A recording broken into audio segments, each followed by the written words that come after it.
अस्सलाम वालेकुम, मैं Tahreem Iqbal class 9 biology lecture number 43 के साथ हाजिर हुई हूँ। और आज के लेक्चर का हमारा टॉपिक है स्टेटस ऑफ वायरस, जिसमें हम पढ़ेंगे कि वायरस क्या होता है और उसको हमने 5 किंगडम्स में क्यों नहीं रखा गया। हमने 5 किंगडम्स पूरे पढ़े, उसमें हमने कहीं ये नहीं देखा कि वायरस को हमने कहाँ रखा। अब वायरस 5 किंगडम में किसी भी किंगडम में नहीं रखा गया।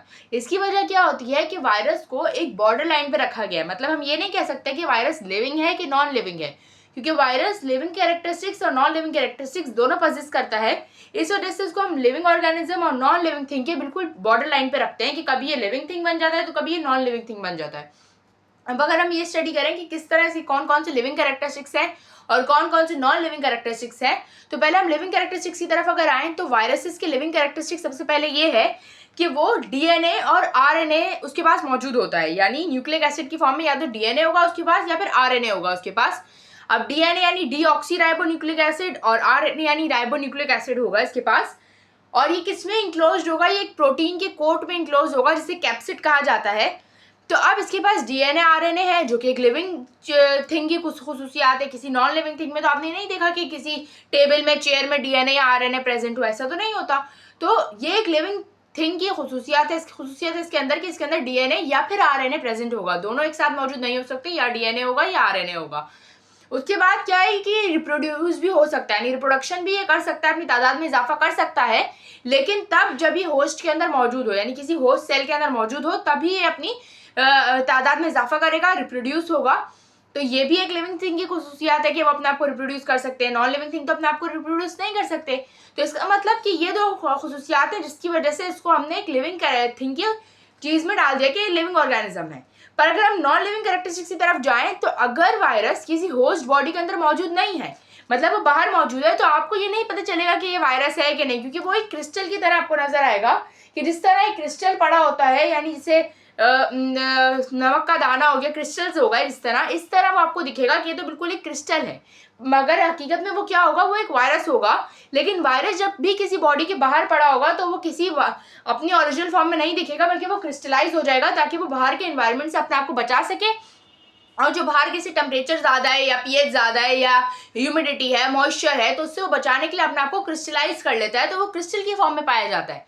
तो ये तो एक नॉन लिविंग थिंग हो गई, मतलब वो हिलजुल नहीं कर रहा, वो एक क्रिस्टल की फॉर्म में ना वो रिप्रोड्यूस कर रहा है, तो इसका मतलब ये नॉन लिविंग में आ गया। अब इसके पास कोई सेलुलर ऑर्गेनाइजेशन भी नहीं होती, मतलब ये एक ए सेलुलर पार्टिकल है। अभी वो ए सेलुलर पार्टिकल का मतलब ये होता है कि ए सेलुलर पार्टिकल के पास कोई भी सेलुलर स्ट्रक्चर मौजूद ही नहीं है। जैसे ना इसके पास साइटोप्लाज्म है, ना इसके पास राइबोसोम है, ना इसके पास माइटोकॉन्ड्रिया है, जो कि एक सेल में चीजें होती हैं, जो ऑर्गेनील्स होती हैं सेल की। इसके पास कुछ भी मौजूद नहीं है। इसके पास सिर्फ डीएनए या फिर आरएनए है, न्यूक्लिक एसिड, और एक प्रोटीन कोट है जो कहलाता है कैप्सिड। और इसके पास ऑर्गेनिल्स मौजूद ही नहीं है, तो इसका मतलब इसको एक ए सेलुलर ऑर्गेनाइजेशन, ए सेलुलर पार्टिकल कहेंगे। ये भी एक नॉन लिविंग थिंग हो गई, क्योंकि लिविंग थिंग्स जितने हैं उन सबके पास सेलुलर स्ट्रक्चर्स मौजूद हैं। भले वो एक यूनिसेलुलर ऑर्गेनिज्म हो, लेकिन उसको हम सेलुलर बोल रहे हैं। यूनिसेलुलर यानी एक सेल है, इसको तो हम कह रहे हैं कि इसके पास जो सेलुलर ऑर्गेनाइजेशन मौजूद ही नहीं है।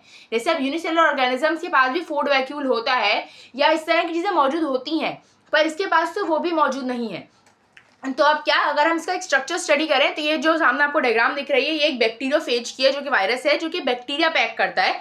मतलब बैक्टीरिया को पे डायरेक्ट अटैक करेगा, बैक्टीरिया के अंदर रिप्रोड्यूस होगा। इसका होस्ट क्या होता है? बैक्टीरिया होता है।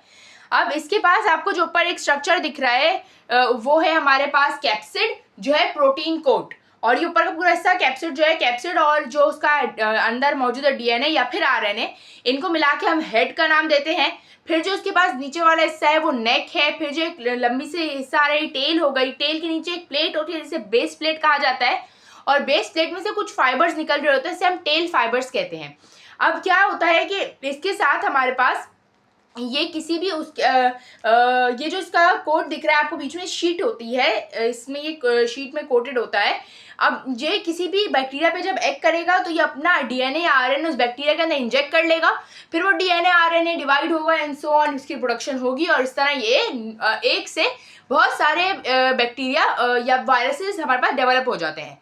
तो अब हमने ये पढ़ा कि इसको बिल्कुल लिविंग और नॉन लिविंग के बाउंड्री पे रखा गया है।